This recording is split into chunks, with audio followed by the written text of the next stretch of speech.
अध्याय और उसका पहला वचन पढ़ो, धीरे धीरे से पढ़ना। हाँ पढ़ो। हे बालकों, हाँ प्रभु में अपने माता पिता के आज्ञाकारी बनो, क्योंकि यह उचित है। हाँ, कह रहे कि बच्चों को बताया जा रहा है, चाहे आप माता पिता के लिए, सभी मेरी तरफ देखो, माता पिता के लिए बच्चे बच्चे ही होते हैं।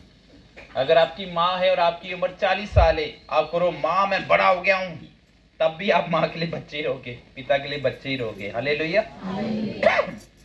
तो ये सिर्फ छोटे बच्चों के लिए नहीं है, जितने भी बेटे बेटियां सबको प्रभु क्या कह रहा है बाइबल के अनुसार?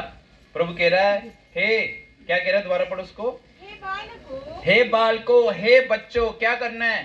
प्रभु में अपने माता पिता के आज्ञाकारी बनो। प्रभु में, किसमें? प्रभु में अपने माता पिता की आज्ञा मानो।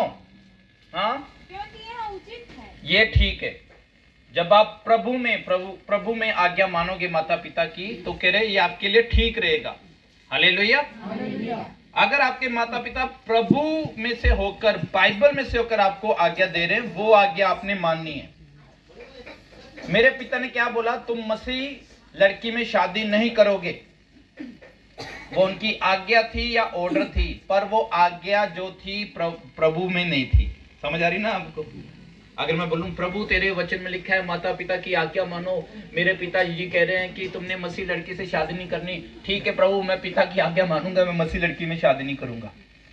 तो अगर मसीह लड़की में शादी नहीं करता तो फिर गड़बड़ हो जानी थी। समझ आ रही ना आपको? आपने वो आज्ञा माननी है जो प्रभु में से, जो आपके माता पिता दे रहे हैं। एक बहन का मुझे कॉल आया, वो आपने माननी है। यहाँ आपको भड़काया नहीं जा रहा है, गलत टीचिंग नहीं दी जा रही है, आपको बताया जा रहा है कौन सी आज्ञा आपने माननी है। कई बार किसी में भी दुष्ट आत्मा आके डिस्टर्ब कर सकती है, बच्चे भी हो सकते हैं, वो माता पिता भी हो सकते हैं। आपको जानना पड़ेगा कि ये जो बोला जा रहा है ये वचन में से या वचन से बाहर है। हालेलुया। हमारे रिश्तेदारों ने बोला आप इधर ही पंजाब में सेवा कर लो ना, इतनी दूर क्यों जा रहे हो? और प्रभु बोल रहा है मैंने तुम्हें दूर दूर इस्तेमाल करना है। आप किसकी सुने? प्रभु कह रहा है बड़ों की सुनो, माता पिता की सुनो, उनकी आज्ञा मानो। लेकिन क्लियर किया है वहां पे, प्रभु में जो आपके बड़े माता पिता आपको आज्ञा दे रहे हैं, वो आज्ञा को आपने मानना है। समझ आ रही ना आपको? इमोशनल ब्लैकमेल नहीं होना है। सो क्या लिखा उसमें? इसमें लिखा है हे बालको, हे बच्चों, प्रभु में अपने माता पिता की आज्ञा मानो। प्रभु में लिखा है, ठीक है। छोटी छोटे एक एक वर्ड का बाइबल में महत्व है, इसको ऐसे नहीं लिख दिया गया। और हमने बगावत नहीं करनी है। मैंने कोई बगावत नहीं की अपने घर वाले से, नहीं मैं नहीं शादी करूंगा, मैं करूंगा तो मसीह लड़की से ही करूंगा। मैं चलता रहा, प्रार्थना करता रहा। एक दिन फिर मेरे पिताजी का स्वभाव बदला। उन्होंने मेरी बहन को बोला ये गौरव शादी क्यों नहीं कर रहा है? तो उसने, मेरी बहन ने बोला ये मसीह लड़की से शादी करेगा। उसने बोला ये किसी से भी शादी करे, मसीह से भी करे, कर तो ले। जो पिता विरोध कर रहा था उसका हृदय प्रभु ने बदल दिया और बोला तुम जहां शादी करना चाहते हो मसीह में कर सकते हो, यीशु मसीह के नाम में। हालेलुया। आपको उस विरोध के सामने प्रार्थना करनी पड़ेगी।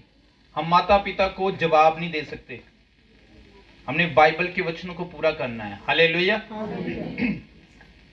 आज भी मैं यहां पर हूं, मेरी वाइफ यहां पर है। हम बीच में मीटिंग खत्म होने के बाद कुछ दिन बाद अपने माता पिता को वीडियो कॉल करते हैं, उनसे पूछते हैं कैसे हैं आप, आपको कुछ चाहिए, आपकी सेहत ठीक है। हालेलुया। वही माता पिता जिन्होंने मैं बोला था तुम घर से निकल जाओ अगर यीशु मसीह को मानना है तो। मेरी वाइफ के साथ भी ऐसा हुआ, मेरे साथ भी ऐसा हुआ। वही माता पिता जिन्होंने कहा क्या करना उधर जाके। मैंने कहा उधर और भी प्रभु के बेटे बेटियां हैं, वो वेट कर रहे हैं कि कोई आए प्रभु के दास दासियां और हम आशीषित हो सकें। आपके चेहरे आज से कई साल पहले प्रभु हमें दिखाता था कि ऐसे लोग होंगे, वचन सुनेंगे। 4 महीने पहले भी प्रभु सपने मुझे दिखा रहा है नए नए चेहरे, और मैं ऐसे खड़ा हूं, भविष्यवाणी कर रहा हूं, प्रीच कर रहा हूं। चेलों ने क्या कहा कि हम आपकी आज्ञा माने या यीशु की आज्ञा माने? लोगों ने क्या बोला, गवर्नमेंट ने क्या बोला कि यीशु नाम से फिर प्रचार मत करना नहीं तो जेल में डाल देंगे। उसने बोला हम यीशु की आज्ञा माने, परमेश्वर की आज्ञा माने जिसने सारी सृष्टि को बनाया, या आपकी आज्ञा माने। या तो आप दुनिया को खुश कर सकते हो या फिर परमेश्वर को खुश कर सकते हो। या तो रिश्तेदारों को खुश कर लो या परमेश्वर को खुश कर लो। दुनिया को खुश करोगे कोई फायदा नहीं है, भूल जाएगी दुनिया। रिश्तेदार को खुश करोगे कोई फायदा नहीं है, यीशु को खुश करो। एक बार यीशु खुश हो गया, सब कुछ आपको मिल जाएगा यीशु मसीह के सामने नाम। ये दुनिया खुद झुकेगी, रिश्तेदार खुद झुकेंगे। हालेलुया। आज वही रिश्तेदार कह रहे हैं, आज इनकी मेरी वाइफ की बहनें कह रही हैं कि अगर कोई जीवन जी रहा है शादी वाला अच्छा जीवन, तो तुम जी रही हो, हम तो घर में बर्तन धो रहे हैं, चल रहे काम कर। हालेलुया। ये नहीं हम काम नहीं करते, हम भी बर्तन धोते हैं। हालेलुया। मैं भी धोता हूँ बर्तन, कई बार अपनी वाइफ की हेल्प करता हूँ, जब ठीक नहीं होते, ये कब भी है। हस्बैंड वाइफ एक दूसरे की हेल्प करें, कोई ऊंचा नीचा नहीं है, स्त्री पांव की जूती नहीं है, प्रभु ने बराबर बनाया उसको। हालेलुया। जो पावर स्त्री में है, बेटी में है, फीमेल में है, वो जेंट्स में भी नहीं है। समझ आ रही है आपको? तो सब इक्वल है, बराबर है। इस चीज का आपने ध्यान रखना है। तो क्या लिखा है इसमें? आज का वचन क्या है? मसीह में हमने अच्छे माता पिता कैसे बनना है, मसीह में हमने अच्छे बच्चे कैसे बनना है। प्रभु में बोल रहा है, हे बालकों, हे बच्चों, प्रभु अपने माता पिता की आज्ञाकारी बनो, क्योंकि ये उचित है। प्रभु कह रहा है ठीक है, बहुत अच्छी बात है, माता पिता की आज्ञाकारी करनी है, लेकिन प्रभु में रहते हुए अपनी माता और पिता का आदर करो। ये पहली आज्ञा है, जिसके साथ प्रतिज्ञा भी है कि तेरा भला होगा और तू धरती पर बहुत दिन जीवित रहेगा। आमीन। आज लोग जल्दी क्यों मर रहे हैं? आज उम्र क्यों कम हो गई है? क्योंकि आज जो लोग हैं अपने माता पिता का आदर नहीं करते। प्रभु ने बोला उनका आदर करो, अपने माता पिता का। ऐसा करने से प्रभु तुम्हें लंबी उम्र देगा। आराम से। आप चाहते हो आप लंबी उम्र मिले आपको? कौन कौन चाहता है आप लंबा जियो? खड़ा करो ना हाथ। शॉल से हाथ निकालने पड़ेंगे भाई साहब। हाँ, तुम बहुत सुंदर लग रहे हो। हाँ, अभी सुबह जाके ये दाढ़ी थोड़ी सी या तो कम कर लेना या कटा लेना। तुम बहुत ब्यूटीफुल हो, प्रभु ने मुझे बताया। तुम्हारी सुंदरता खत्म हो गई गलत जगह में जाने से, गलत संगति करने से। लेकिन तुम बहुत ब्यूटीफुल हो। प्रभु ने सबको बहुत सुंदर बनाया है। इस बेटे से मैं बोल रहा हूँ, प्रभु से प्यार करता है। दोपहर को ही प्रभु बोल रहा था कि ये मेरा बेटा कितना सुंदर था, अभी भी है, और भी तुमने सुंदर बनना है। गलत संगति को छोड़ना है, निराशा को छोड़ना है। परमेश्वर तुमसे प्यार करता है। तुम्हारे लिए एक अच्छा काम, अच्छा जॉब, अच्छा बिजनेस प्रभु ने तुम्हारे लिए रखा हुआ है। तुम्हारे अंदर बहुत टैलेंट है मेरे बेटे, मैं बोल रहा हूँ। खड़े हो जाओ तुम बेटे, तुम्हारे अंदर बहुत खूबी है, ठीक है? शर्माना नहीं है, कोई बात नहीं, खड़े हो जाओ। जीसस ने मुझे बोला कि मैं इससे बहुत प्यार करता हूँ, मैं इसको बचाना चाहता हूँ। ये मेरा सुंदर बेटा है, इसके अंदर मैंने बहुत खूबियां डाली हैं। एक बार ये रास्ते पे आ गया तो ये बहुत अच्छा चलेगा, ये अपने कुल के लिए आशीष का कारण ठहरेगा। लेकिन शैतान इसको गिराना चाहता है, इसको मारना चाहता है, उम्र से पहले लेके जाना चाहता है। मैं डराने के लिए नहीं बोल रहा हूँ, पर प्रभु तुम्हें लंबी आयु देना चाहता है।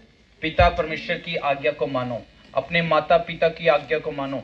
ऐसा कोई भी काम ना करो जिससे किसी को भी ठोकर लगे। अगर कोई प्रॉब्लम है, दर्द है, पाप नहीं छोड़ रहे, मैं सिर्फ इससे बात नहीं कर रहा, मैं सभी से बात कर रहा हूँ, तो प्रभु से दया मांगो कि प्रभु मुझ में ये कमी है, मैं नहीं चल पा रहा हूँ, मैं नहीं चल पा रही हूँ पवित्रता में, मुझे शक्ति दे। मैं भी ऐसा ही था, ऐसा ही हाल था। मेरे भी ऐसे लंबे लंबे बाल थे, कानों में बाली डालता था मैं, गालियां बकता था, गुस्सा करता था, घर के बर्तन उठा के मारता था।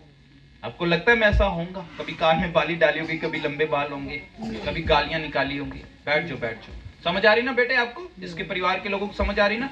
प्रभु इस पे दया करना चाहता है। आज का वचन सिर्फ छोटे बच्चों के लिए नहीं है, सभी के लिए है। हालेलुया। क्या करना हमने? अपने माता पिता की आज्ञा को मानना है। जब हम मानेंगे प्रभु में माता पिता की आज्ञा को, उनका आदर करेंगे, तो क्या होगा? प्रभु कह रहा है तुम धरती पर लंबा जियोगे और तुम्हारा भला होगा। माता पिता की आज्ञा करने से और उनका आदर करने से दो आशीर्वाद हमें मिलते हैं। क्या? लंबी आयु और हमारा भला होता है। आज लंबी आयु क्यों नहीं है बच्चों की? क्योंकि माता पिता का आदर नहीं हो रहा है। कैसे बोलते हैं आज माता पिता को? कुछ नहीं समझते हैं। आज भला क्यों नहीं हो रहा लोगों का? क्योंकि माता पिता का आदर नहीं है।